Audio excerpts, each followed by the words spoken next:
बाबा ये इष्ट देव और कुल देवता जो होता है, इष्ट देवता और कुल देवता, तो इसका साधना से कुछ रिलेशन है? क्या क्या? इष्ट देवता और कुल देवता।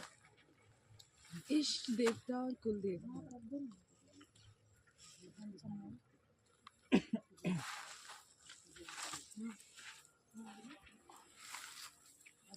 यार मुरमुरा खा लो कुल देवता नाराज हो जाए। मुरमुरा खा लो।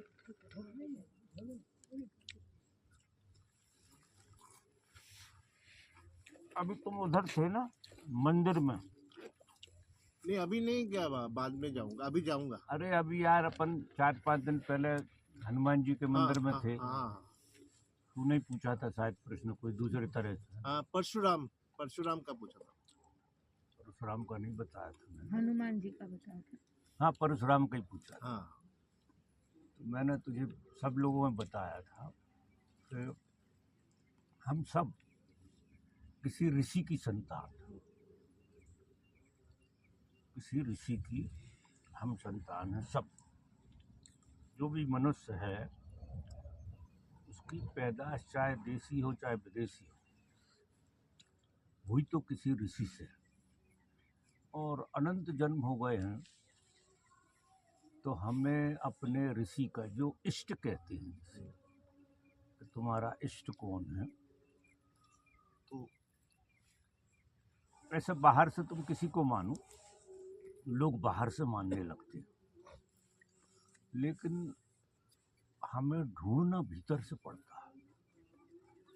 तो साधना जब आदि पक जाती है, किसी की साधना जब बहुत अच्छी पक जाती है, तो उसको जाने अनजाने उसके इष्ट का सहयोग समझ में आने लगता है। क्योंकि हम अकेले साधना नहीं कर सकते, आदि साधना हम इधर से करते हैं और आदि साधना हमारे ऊपर से आती है, उतरती हमारे भीतर। ये ऐसा नियम नहीं है कि हम ही मुक्त हो जाएंगे अकेले, ऐसा नहीं है। वो इजोटेरिक सहयोग आपको मिलता है, वो तुम्हारे इष्ट होते हैं, और वो इष्ट की किसी को पहचान हो पाती, किसी को नहीं हो पाती है, लेकिन सहयोग सबके लिए मिलता है। तो अब हमें पता तो है नहीं कौन सी कुल देवी है, कौन सा, और फिर पूर्वजों को भी पता नहीं है। पूर्वज भी बता देते हैं कि वहाँ जयपुर के बगल में एक गांव है, उस गांव में तुम्हारी कुल देवी, ऐसा बता देते, कुल देवी का ऐसा बता। अभी तो कंप्यूटर बता रहा है, कंप्यूटर जो है पता नहीं कौन कौन को बता देता है, वो क्या तुम्हारा नाम, जाति, गोत्र, वो सब अगर तुमने डाला उसमें कंप्यूटर में, तो कंप्यूटर बताएगा कि तुम्हारी कुल देवी कौन सी है। वो मैं नहीं मानता हूँ उसे, वो मतलब इन्फॉर्मेशन है। कंप्यूटर क्या बताएगा, वो इन्फॉर्मेशन डाली है कि इस नाम के व्यक्ति का ऐसा ऐसा है, तो वो तो कंप्यूटर वाली बात है। लेकिन अंदर से जो है तुम्हारे ऋषि का तुम्हें पता किसी दिन लगेगा कि तुम किस ऋषि की संतान। जब तुम्हें पता लगेगा तो तुम ऋषि ही हो जाओगे। क्योंकि बड़ा विचित्र खेल है कि जो दुनिया है ना, जैसी दिखाई देती है ऐसी है नहीं। जो हमने खोपड़े में समझी है ऐसी बिल्कुल नहीं। मैंने वो किस्सा सुनाया था तुमने, मार्कंडेय ऋषि का। हाँ, वो हुआ क्या था, तो नारायण ने योग माया से उनको, उनका सब सुषुप्ति में डाल दिया। तो सुषुप्ति में डाल दिया तो ये जो कहानी थी ना पूरी, वो जैसी कहते हैं वैसी नहीं थी। वो उसने सपना देखा था। किसने? मार्कंड। मार्कंडेय। कि वो एक स्त्री हो गया। फिर वो जो पूरी कहानी मैंने कही थी, वो पूरा का पूरा सपना देखा था उसने। और सपना चूंकि परमात्मा की योग माया का सपना, तो वो सपना हकीकत जैसा लगता है। तो हम सब जो है परमात्मा की योग माया का सपना देख रहे हैं। सपने में है, मतलब योग माया परमात्मा ही किसी ऋषि के माध्यम से सपना देख रहा है। और हम हैं ऋषि ही। सपना टूटेगा तो हम जब खड़े होंगे तो हम किसी ऋषि तत्व को जीते हुए मिलेंगे, मतलब उपलब्धि मिलेंगे। ऐसा नहीं है कि किसी को साधना में बहुत पापड़ बेलना पड़ता। ये सपना तोड़ने का आयोजन है सब, ये साधना। तो किसी का सपना टूटता है, जिसे तुम एनलाइटनमेंट कहो या जो भी कहो, तो ये सब खत्म हो जाता है, ये सपना। और फिर जब खत्म हो जाता है, जब तुम इसमें से लौट के दोबारा इस सपने में आते हो मजा लेने, तो फिर तुम्हें ये सब सपना दिखाई देता है। और तुम भी सपने में बात करते देखते हो। तुम्हें देखते हो कि तुम सपने में बात कर रहे हो, सपने के लोगों से बात कर रहे हो, सपने के नियम को जी रहे हो तुम। और जब आंख बंद करोगे तो सपना खत्म हो जाता है, दुनिया पूरी मिट जाती है। ऐसा नहीं है कि हमें किसी से बैराग होगा या ये होगा वो होगा, ये है ही नहीं। तो किससे बैराग और किससे राग? ना तो कभी तुम किसी राग में फंसे, न बैराग में फंसे। तुम तो जहाँ खड़े हो वहीं खड़े हो अनंत काल से। लेकिन सपना गजब का देख रहे हो, गजब का सपना देख रहे हो। सपने में बेटे पैदा हो जाते हैं, सपने में हो जाते हैं बेटे। वैसे प्रोसीजर में पैदा होते नहीं दिखते, लेकिन खड़े तो दिखते हैं। सपने की बड़ी खूबी है कि वो बड़े ही दिखते, छोटे मोटे नहीं दिखते। समझ रहे मेरी बात? क्या समझे? क्या समझे? बताओ बताओ क्या समझे? हम लोग सब ऋषि के संतान हैं। हम्म? हम लोग सब ऋषि के संतान हैं। कौन? ऋषि के संतान हैं हम लोग। फिर समस्या कहाँ? फिर कोई समस्या नहीं है। तो ये सब हो रहा है, सब सपने में हो रहा है। अब गुरु भी तो इष्ट हो सकते हैं ना। गुरु को भी तो इष्ट मतलब मान सकते हैं। गुरु को वो तो कोई युक्ति सपना तोड़ने के लिए है। गुरु जो है तुम्हारे जीवन में सिर्फ इसलिए आता है क्योंकि वो इस सपने में क्यों आएगा दोबारा से? वो तो सपने के बाहर चला गया। बाहर जाके उसे समझ में आया कि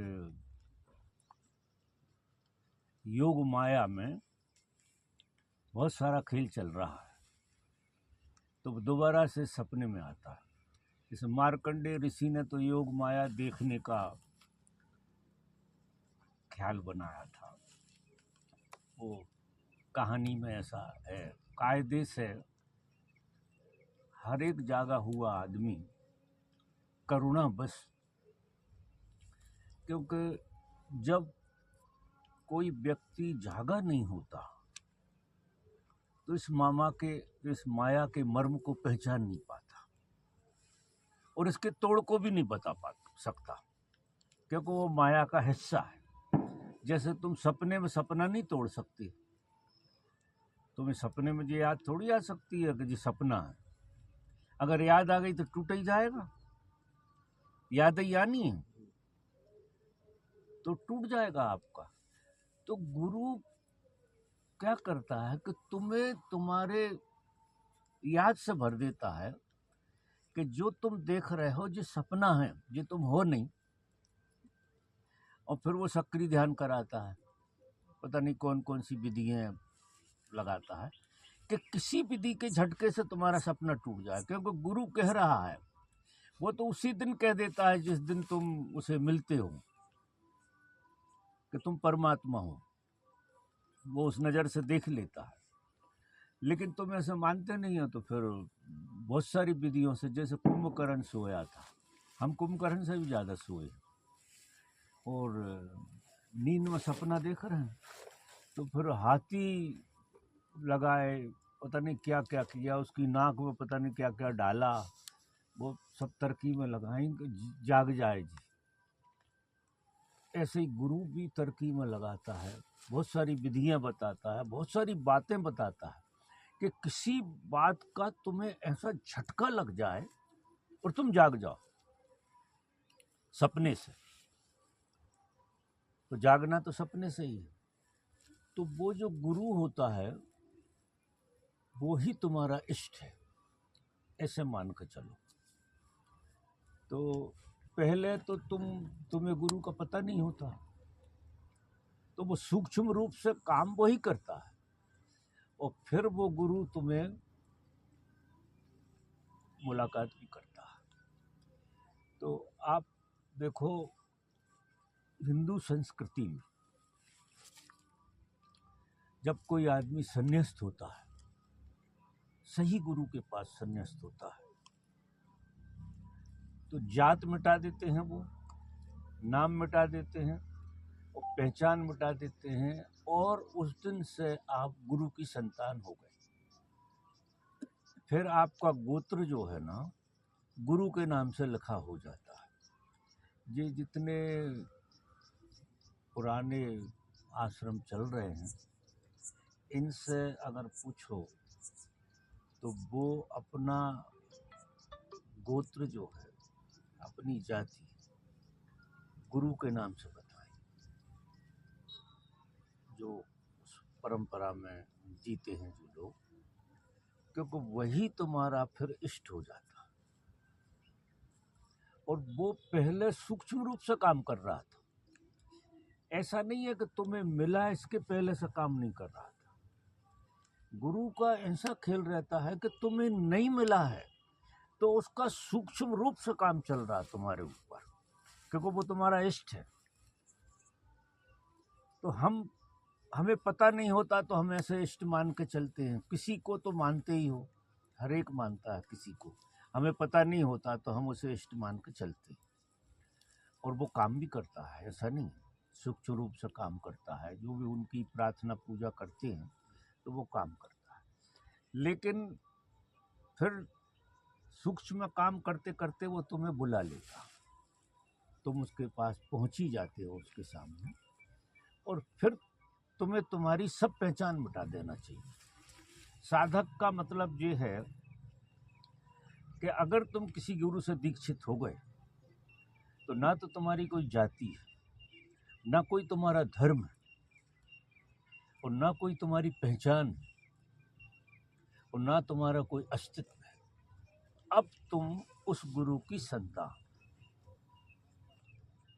इससे क्या हो जाएगा कि ये माया का बहुत बड़ा जो प्रपंच लेके हम जीते हैं, जात का, इसका, उसका, बहुत सारी चीज़ों का, ये सब प्रपंच खत्म हो जाती है, और आपके चित्त में आपका इष्ट रह जाता है अकेला। अब अनेक से एक हो जाए। अभी तुम्हारी अनेक मान्यताएं हैं, कोई कृष्ण को भगवान मानता है, कोई शिव को मानता है, कोई देवियों को मानता है, कोई देवताओं को मानता है। ये तुम्हारी खोज अनेक में हो रही है, तुम अनेक में चल रहे हो। अनेक से एक पे आ जाओ। जो व्यक्ति अनेक से एक पे आ जाएगा उसकी यात्रा गजब की सरल हो जाएगी। हमारी यात्रा इसलिए नहीं हो रही, हमारी यात्रा में जो देर लग रही है कि हम अनेक को मान के चल रहे हैं, और हम जितने लोगों को मान के चलेंगे उतनी धाराओं में हम टूट जाएंगे।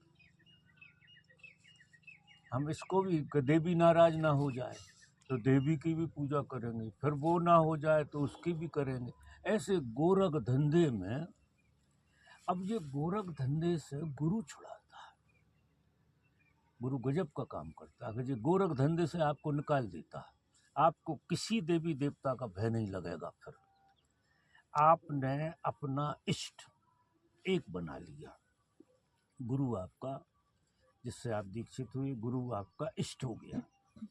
तो आपका जो मन है वो हजार धाराओं की याद से भरा था, वो केवल गुरु की याद से भरेगा, अकेले। अगर तुम्हारे चित्त में कोई चीज रह जाएगी तो अकेला गुरु रह जाएगा, और गुरु जो, जैसे ही तुम्हारा गुरु अकेला रहेगा वो भी छूट जाएगा, क्योंकि ये देर तो हो रही है अनेक के कारण। अनेक से एक हुआ, जैसे जे ब्रह्मा विष्णु महेश तीन, जे एक परमात्मा के, ब्रह्म के तीन रूप हैं। तो एक तो परमात्मा तीन भागों में टूट गया, फिर 3 से 13 में टूट गया, और पता नहीं कितने कितने रूपों में टूट गया। अब बड़ा मुश्किल मामला है मनुष्य जाति को, क्योंकि वो इतने भागों में टूटा है परमात्मा कि कहाँ माथा रगड़ें, कहाँ किसके पास जाएं, कहाँ क्या करें। तो वहाँ जो है गुरु सत्ता भी उसमें काम करती है। गुरु सत्ता सबसे छुड़ा के तुम्हें 3 पे लाएगी। पहले ब्रह्मा विष्णु महेश 3 तक आ जाओगे, और 3 से 1 पे ले आएगी। और वो एक जो होता है, इसलिए कहते हैं कि गुरु ब्रह्मा, गुरु विष्णु, गुरु देवो महेश्वरा, गुरु साक्षात परम ब्रह्म, तस्मै श्री गुरुवे नमः। अकेले इस मंत्र से काम हो जाता कि अब ब्रह्मा भी समा गए उसमें, विष्णु भी समा गए, और महेश भी समा गए। जो प्रकृति ने तुम्हें 3 तरह से तोड़ा, प्रकृति में आए तो, और फिर तुम 1000 तरह से फैल गए, तो ये सब समेटना हो गया तुम्हारे। फिर तुम कितनी जगह बट गए जिसका कोई हिसाब नहीं। अगर गुरु ही रह जाए बस, और कुछ नहीं। अगर स्मरण आए तो गुरु का है, भजन आए तो गुरु का है, बोध आए तो गुरु का है। अब ऐसी स्थिति में जो साधक जिएगा उसके विचार शांत हो जाएंगे, भटकना बंद कर देंगे। क्योंकि 17 जगह से विचार जा रहे थे, इस वजह से हमें साधना में दिक्कत आ रही थी। अब ये 17 जगह के विचार आपके हो गए खत्म। एक ही विचार है आपका, एक ही भाव है आपका, और एक ही परमात्मा है आपका, गुरु। क्यों? गुरु को तो आपने देख भी लिया है, और परमात्मा तो आपका देखा हुआ नहीं। तो गुरु बनता है द्वार। जब 3 से वो अनेक से एक में आकर गुरु में हो जाए तो गुरु द्वार बन जाएगा आपका, और बिना गुरु द्वारे के कोई मंदिर में प्रवेश नहीं कर सकता, परमात्मा के मंदिर में। तो गुरु क्या है? एक तरह से द्वार है, एक तरह से खाली, वहां कुछ भी नहीं है, ऐसा समझो।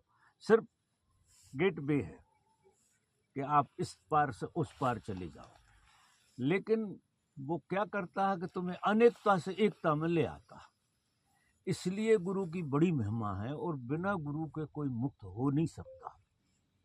और गुरु पे इतनी निष्ठा हो कि गुरु गोविंद दोनों खड़े, इतनी निष्ठा हो, काके लागू पाए तो बलिहारी गुरु आपकी।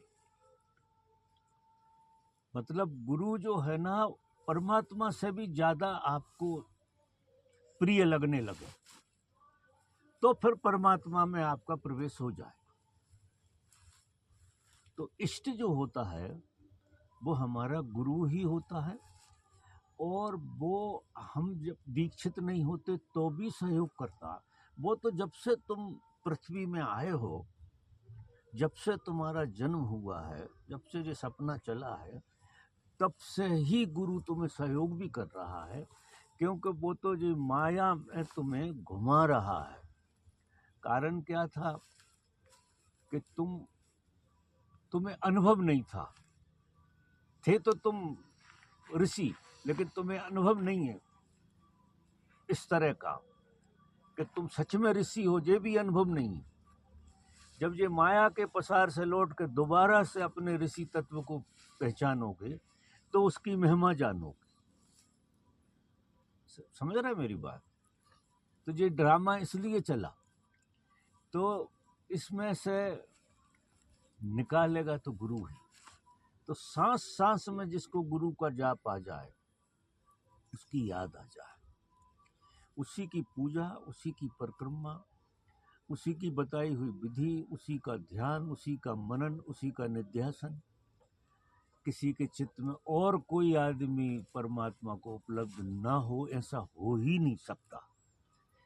ये हमारी धारणाएं, हमारी मान्यताएं, हमारे भय के कारण हम में इतनी जड़ें कर गई कि हम कप जाते हैं कि देवी नाराज ना हो जाए, देवी की पूजा नहीं कर पाए, देवी पूजन पे जाना पड़ेगा, ऐसा करना पड़ेगा। तो अब तो ये नहीं रहा है, ओशो ने तो ये नहीं किया, लेकिन पुराने ढब के जितने साधु थे उनने ये सब मुंडन करा दिया था सबका।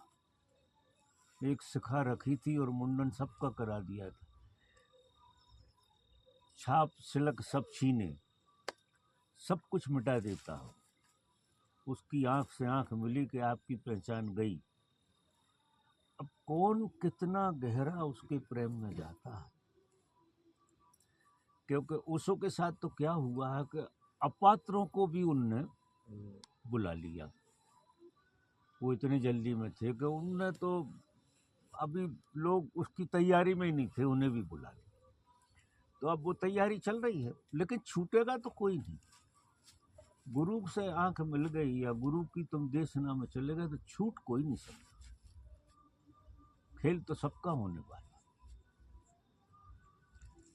तो कुल गुरु आपका जो इष्ट है आपका, वो आपका गुरु है।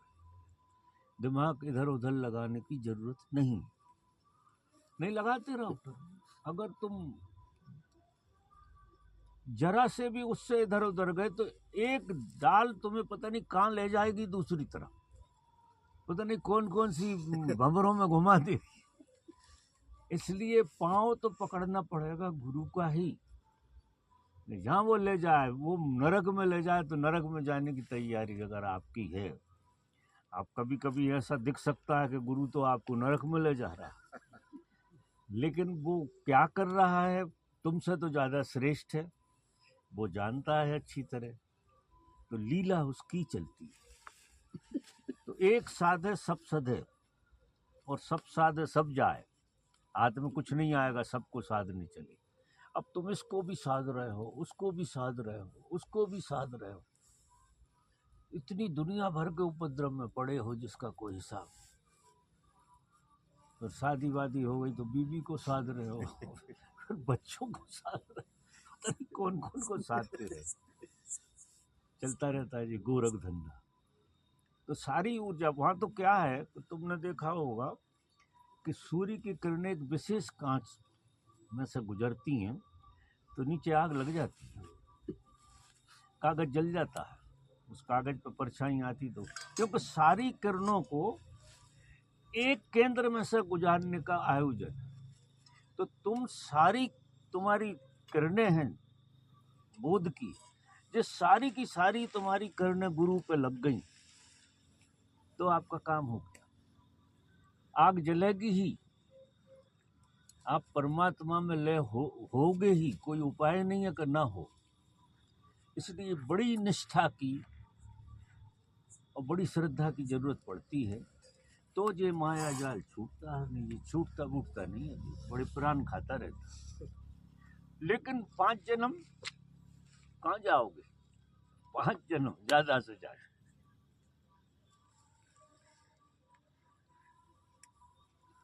भगवान ऐसा कुछ कह रहे थे उस समय मैं शायद था या मैंने सुना, तो मैंने कहा 5 क्यों, 5 जन्म का सर्कस क्यों, ये जन्म में क्या बुराई है। बात तो सीधी समझ में आ गई कि गुरु के बगैर उद्धार हो नहीं सकता है। तो छोड़ो ये गोरख धंधे,